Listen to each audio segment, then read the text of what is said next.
Ces deux familles ivoiriennes, comme je vous ai dit, Johnny Pacheco fait des déclarations en disant ceci, que la prophétie de Eli Pata s'est réalisée et effectivement, il n'y a pas eu les élections ce 25 octobre. En tout cas, écoutons attentivement les déclarations de Johnny Pacheco. Ce que Eli Pata a dit là, mais ça s'est réalisé. Il n'y a pas eu d'élection en Côte d'Ivoire. Et venez qu'on en déblatère. Il n'y a pas eu d'élection présidentielle en Côte d'Ivoire. Alors, je vais vous présenter d'abord un certain nombre de vidéos. Et puis après ces vidéos-là, bien entendu, j'ai porté un message à l'Assemblée Ouattara.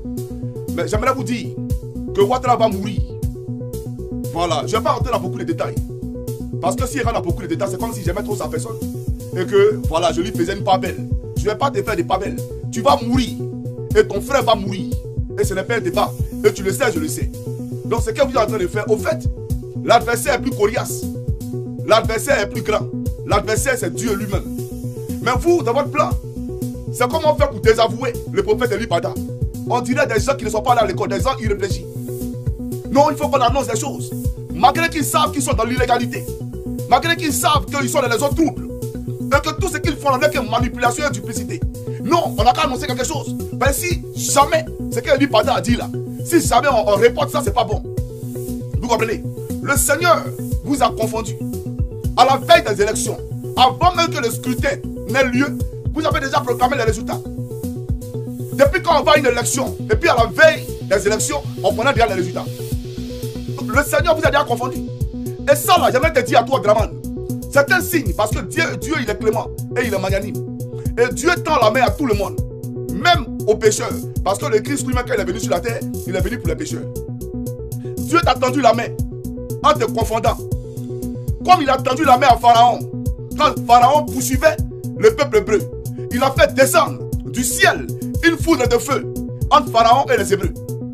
Il a fait descendre du ciel le feu et il a séparé le feu entre Pharaon et les Hébreux.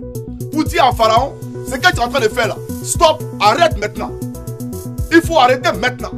Mais malgré qu'il a vu le feu, il s'est entêté, il a été englouti, lui et toute son armée, dans l'eau. C'est pareil pour toi. Dieu t'a confondu. Élection qui n'a pas encore eu lieu là, il a proclamé les résultats là pour toi. Les résultats là, ils ont proclamé ça pour toi. Pour te dire qu'il est encore clément et qu'il est encore temps. C'est-à-dire, il te montre des signes, mais tu ne veux pas comprendre. Mais c'est toi qui vois. Mais tu vas mourir. Et tu mourras. Et tu n'es pas le prochain président de la ville de Côte d'Ivoire. C'est moi qui te l'ai dit. Je fêterai avec le prophète Eli Pata le 31 décembre en Côte d'Ivoire. Ce 31 décembre là, nous serons à Abidjan. Ce n'est pas un débat. Tu mourras. Toi, Alassane Ouattara. Voilà, donc arrêtez de jouer sur le moral des gens. Vous voulez jouer sur le moral des gens. Il y a eu quelle élection en Côte d'Ivoire? Le président Laurent Gbagbo lui-même a tagué ces élections de braquage électoral. C'est quoi un braquage? Quand les gens prennent des armes à feu qui font irruption dans une banque pour dérober cette banque, c'est de l'argent propre. C'est de l'argent propre. On te parle de braquage électoral. Et tu parles de quoi? Regardez ces camarades. Dans les temps anciens, quand je parle des temps anciens, je parle de notre époque. Quand le président Gbagbo a fait de cet intrus là candidat aux élections présidentielles en Côte d'Ivoire, tout le pays était en fête. On sentait que le pays était en campagne. On sentait qu'il y avait une élection dans le pays. On est d'accord ou pas? Dans toutes les rues de Côte d'Ivoire, c'était des colonnes, des 4x4 qui s'alignaient. Les gens chantaient à la gloire de leurs candidats. Dans toutes les villes de Côte d'Ivoire, on voyait des gens manifester, danser, célébrer les candidats. Mais Alassane Ouattara, ces élections-là, pendant que d'après toi, tu es en campagne, il y a des villes qui sont en train de protester, des gens qui sont en train de tuer. Tu appelles ça une élection? Ce n'est pas une élection. Ce qui s'est passé en Côte d'Ivoire n'est pas une élection. Et je te le dis et je te le répète, tu mourras. Tu vas mourir. Et ce n'est pas un débat. Et quand tu mourras, ils vont comprendre que on ne joue pas avec l'Éternel. On ne joue pas avec l'Éternel. Je vois ce charlatan, parce que quand vous dites faux pasteur, moi ça me fait rire. Ce charlatan, cet escroc là, qui vient, qui raconte sa vie en disant que le prophète Eli Pata a menti et qui connaît Eli Pata depuis la prison. Et qu'en prison là-bas, Eli Pata couchait avec les femmes qui étaient possédées ou qui avaient le VIH-Sida. Et il disait à ces femmes-là, en couchant avec moi, vous serez guéris. Alors je vais poser la question à tous les internautes qui sont ici. À la Makala, En Mougou là-bas. Les prisonniers qui sont là-bas, là. Hey Mougou. Je vous pose la question, hein. Puisque avant de rentrer en prison, Eli Padé et lui ne se connaissaient pas. C'est pas son camarade. Ils sont croisés accidentellement en prison. Et ils n'étaient même pas dans le même département, même dans la même cellule. Eli Padé était dans la même cellule avec Blé Florent. D'accord? Et Salaka Yakuza. Et Eli Padé n'est pas allé en prison parce qu'il a attaqué quelqu'un. Parce qu'il a escroqué quelqu'un. Non, non, non, non, non. Ce n'est pas un gangster. Contrairement à lui qui parle. Eli Padé, c'est Dieu qui l'a châtié parce qu'il ne voulait pas entendre raison à l'appel de l'Éternel de le servir. Et Dieu l'a châtié et Dieu l'a envoyé là-bas. Donc il n'est pas allé là-bas parce qu'il a cambriolé quelqu'un ou parce qu'il a attaqué quelqu'un. Maintenant, à la Maka là, dites-moi, en Mougou là-bas, à telle enseigne que Eli Padé, les femmes viennent le voir à la Maka. C'est le sida. Et puis lui, il a Mougou pour qu'elle guérisse. Et voilà le charlatan, voilà ce qu'il raconte. Mais ce qui est vrai, et ce que je dis, avant de vous passer en revue les quelques vidéos du prophète Eli Padé, ce qui est vrai et ce que je sais, c'est que en prison où tu étais, si tu es sorti de la prison, ça a un nom. C'est Eli Padé. C'est grâce à lui que Dieu s'est souvenu de tous les prisonniers et Dieu l'a fait sortir de là. Et ce que je dis là, ton second, Blé Florent, c'est un pasteur, non? Il était dans la même celui qu'Eli Padé. Pourquoi depuis il a parlé là, il n'est pas venu me désavouer? Pourquoi il ne sort pas pour dire que c'est faux? Parce qu'il marche avec toi. Pourquoi Salaka Yakuza ne sort pas pour dire que c'est faux? Parce qu'il marche.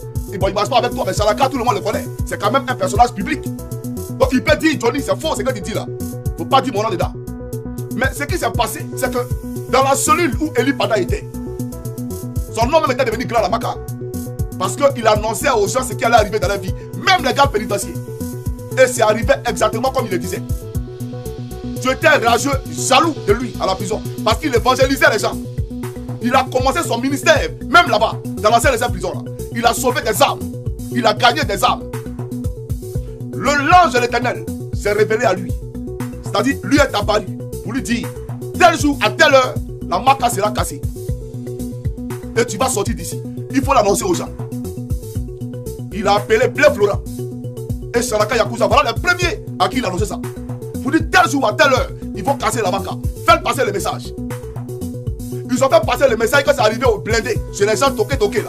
Et ils ont dit, si jamais le jour là arrive et que c'est pas cassé, on va te tuer, toi Eli Padé, on va te tuer ici.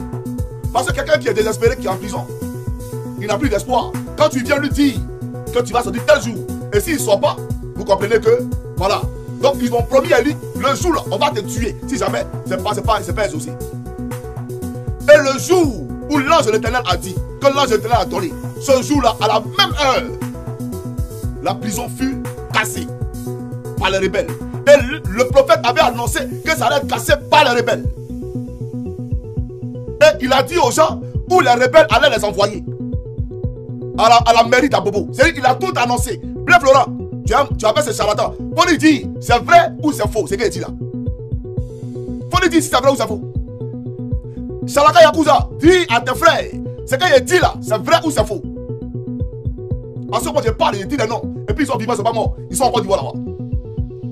Arrivé à la commune d'Abobo, à la mairie d'Abobo, les FSI qui sont venus chez les prisonniers voulaient qu'ils servent de boucliers humains pour aller affronter les soldats de Bagolora.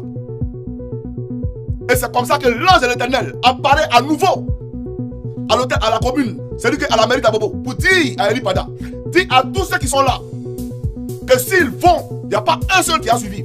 Ils vont tous mourir. Mais attends mon signal. Et dis à ceux, il faut leur dire, de te suivre.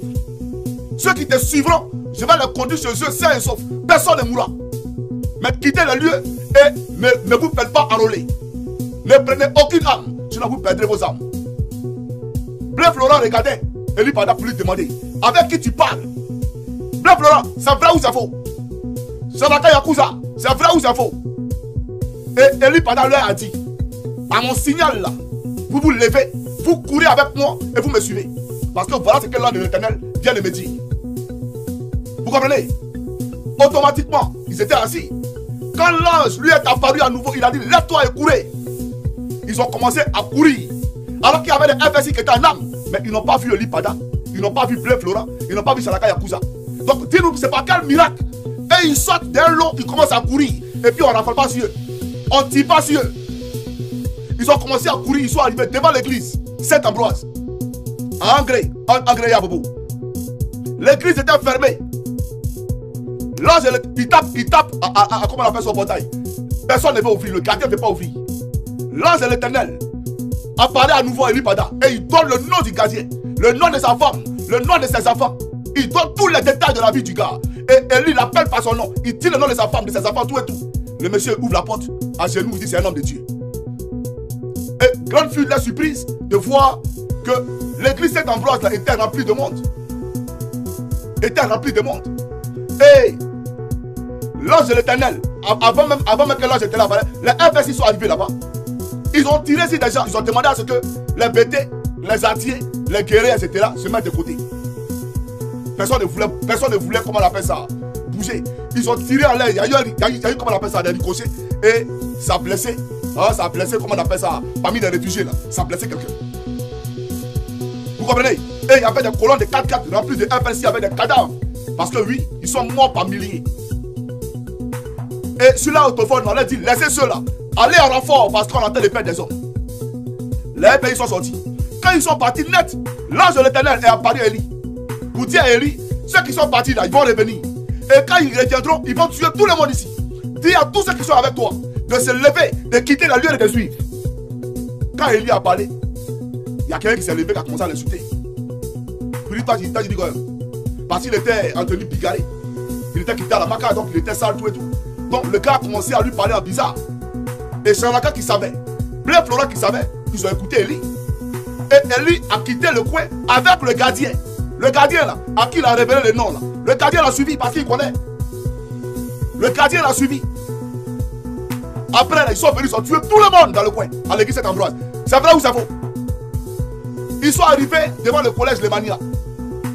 Toujours en train de courir. Le Seigneur les guide devant le collège Lemania. Arrivant à Lemania, même scénario, portail fermé. Le prophète Élie, l'ange de l'Éternel apparaît au prophète parce qu'ils ont tapé le portail. Le gardien ne voulait pas ouvrir. Mais c'était la guerre dehors. Il apparaît à l'Éternel. Et l'ange de l'Éternel apparaît à Élie et il dit le nom du gardien. Et la pathologie qu'il traîne. Pour les moutons du LDR qui ne comprennent pas, c'est-à-dire la maladie qu'il traîne. Donc, Élie Pada dit, il appelle le gars qui est derrière le portail. Il l'appelle par son nom. Et il lui dit, tu souffres d'une maladie au niveau de ton pénis. Quand tu vas pisser là, ça te fait très mal. Et ton pénis ne se lève plus. Il y a du sang qui sort dans ton pénis. Mais tu sortais avec une fille. Elle s'appelle Maïmouna. Voilà. C'est elle, le gars ouvert le portail, il a commencé à pleurer. Blé Florent, c'est vrai ou c'est faux? Ils savaient comment? Salaka Yakuza, c'est vrai ou c'est faux? Le gardien ouvert le portail à genoux, il pleure. Et il demande à lui de le délivrer. De prier pour lui. Et le prophète Élie prie pour lui. Et il lui dit demain, à partir de 3h du matin, 5h du matin, tu vas aller pisser. Ça sera très pernicieux, très douloureux. C'est les cailloux de sang qui vont sortir. Mais ne t'en fais pas. C'est le mal là qui est en train de partir. Après ça, tu vas bander à nouveau. Est-ce que le gardien n'a pas crié à Lemania pendant que les balles pleuvaient parce qu'il bandait à nouveau? Est-ce qu'il ne criait pas de soi parce qu'il bandait à nouveau? Désormais, il n'avait plus peur des balles. Il était heureux parce qu'il bandait. C'est vrai ou c'est faux? C'est de lui là qui vous parle. C'est lui là à qui Dieu a dit, il faut te mettre dans ma présence pendant un jeûne de 120 jours. 120 jours de jeûne. C'est à lui là que vous allez venir dire quoi? Il y a eu élection en Côte d'Ivoire. Ce qui a eu lieu en Côte d'Ivoire, c'est l'élection. Disons-nous la vérité. Ce qui a eu lieu en Côte d'Ivoire. Attendez, je vais vous planter d'abord une image. Je vais vous planter une image. On va aller doucement, il n'y a pas de problème. Voilà, j'ai pris YouTube. Regardez ici. Abidjan.net. Un journal de référence pour l'État de Côte d'Ivoire. Voilà ce qu'ils ont publié. À la veille de l'élection. Et puis, on sait tous qu'en Côte d'Ivoire, les gars, de vous à moi, quand il y a une élection présidentielle, là, le même jour, on sait qui a gagné. Le même jour, on commence à délibérer. Bureau par bureau. Région par région. Département par département. C'est vrai ou c'est faux? Le même jour. On n'attend pas le lendemain. Et après demain. Mais eux, ils ont attendu 2 jours après. Vous êtes des faussaires, des voleurs et des malhonnêtes. Ce que Dieu a dit, ça s'est passé comme il a dit. Il dit le 25 octobre, il n'y aurait pas eu d'élection, il n'y aurait jamais eu d'élection en Côte d'Ivoire. Parce que ce n'est pas une élection. Ce n'est pas une élection. Quand des jeunes gens se lèvent, je vais vous placer ici. Suivez ici, peuple de Côte d'Ivoire, suivez.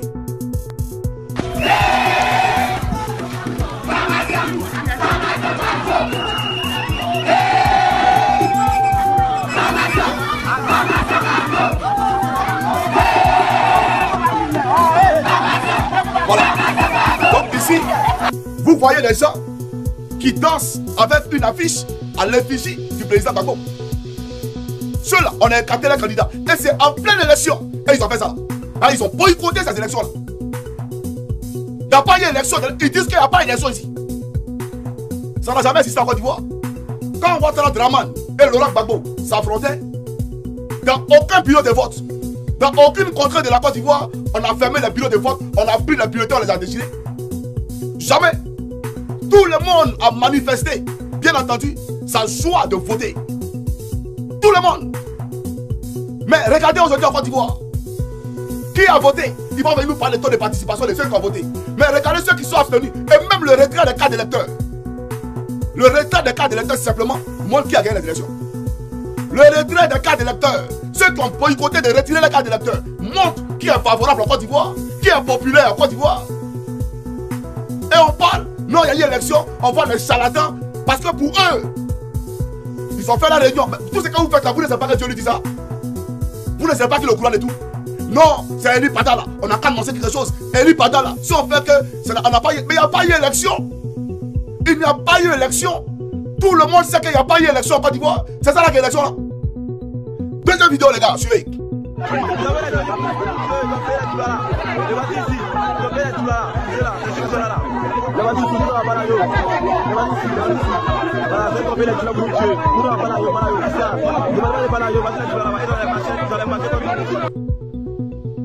Quand vous voyez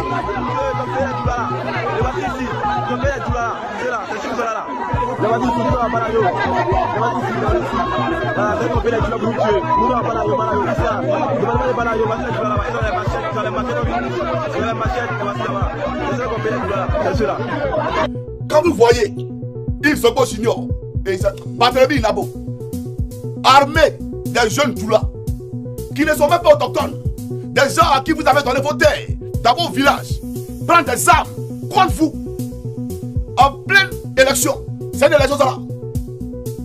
C'est une élection ça. Soyons sérieux. Ce qui s'est passé en Côte d'Ivoire est tout sauf une élection. Ce n'est pas une élection présidentielle. Et Ouattara ne va pas gouverner la Côte d'Ivoire. Il mourra. Hey, vous pensez qu'on est amusé ici? Il le sait très bien. Il sait dans quoi on est. Il sait dans quoi il est. La démagogie dans laquelle vous vous inscrivez là, c'est pas nous. Nous, on est très concentrés. Et avancer dans la foi. Et non avec les regards. Avancer dans la foi.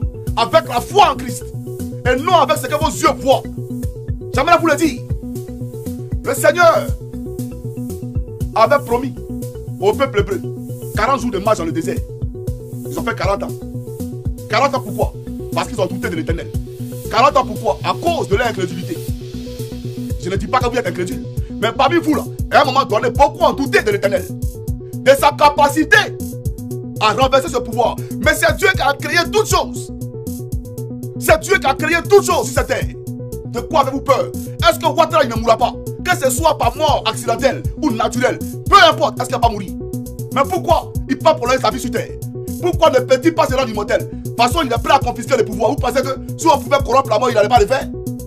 Si on pouvait même tuer la mort, lui, Ouattara n'allait pas le faire? Mais il mourra. Pour dire qu'il y a un Dieu là-haut qui a la porte et la clé qui ouvre le royaume des morts. Ce que vous dites là, il faut comprendre. Donc, il ne s'agit pas ici d'être incrédule. Il ne s'agit pas ici d'être affable. Pour les moutons qui sont derrière, qui ne comprennent pas ce que ça veut dire, d'être faible. Vous comprenez? Donc, peuple de Côte d'Ivoire, je viens ici et je vous le dis. Le prophète de l'Éternel, le prophète Eli Pada, tout ce qu'il a dit là, ça s'est concrétisé. Alors, c'était la fin de cette vidéo sur notre nouveau canal. Vous savez très bien que nous sommes là pour véhiculer l'information. Et vous savez, lorsqu'on véhicule l'information, on ne peut que être combattu. En tout cas, les gars, ne soyez pas toujours les gars qui viennent regarder les contenus sans partager. Parce que, vous savez, Ouattara est là, il a fait du sale. Et vous savez très bien que lorsqu'on dit du sale, ça veut dire qu'il a violé la loi. Alors, je tiens déjà à vous dire que cette chaîne, vous devez soutenir cette chaîne en la partageant dans vos groupes WhatsApp, Telegram et bien d'autres, puisqu'on s'est un peu absenté vu nos différentes préoccupations. Mais nous sommes revenus pour vous fournir l'information. Et vous savez très bien, notre information, ce ne sont pas les vidéos, ce sont les audios. Et je tiens déjà à vous dire que Alassane Ouattara, comme il dit qu'il a gagné, mais il y a ce retour. Vous savez très bien que il y a des événements qui se sont passés en 2010. Et Ouattara, c'est quelqu'un qui avait été remplacé. Voilà maintenant Laurent Gbagbo qui dit qu'il se retire, que lui, il a vu ce mascarade, ce braquage civil et il a exhorté les Ivoiriens à aller toujours en avant et lui, il a dit qu'il soutient les Ivoiriens. En tout cas, moi, je viens véhiculer l'information et vous savez très bien, les gens n'aiment pas la vérité, les gens n'aiment pas l'information, mais nous sommes là pour véhiculer cette information. Nous sommes un canal web et vous savez très bien que le web est supérieur à la télé et bien d'autres, puisque vous voyez d'autres chaînes, ils viennent se relayer, ils viennent aussi dans le web parce qu'ils voient que la télévision est limitée. En tout cas, restez toujours connectés sur notre canal, ne vous découragez pas, le combat sera toujours le combat, on ne perd pas, on a toujours la foi, tout peut toujours arriver, tout est possible. Donc, restez connectés sur notre nouveau canal.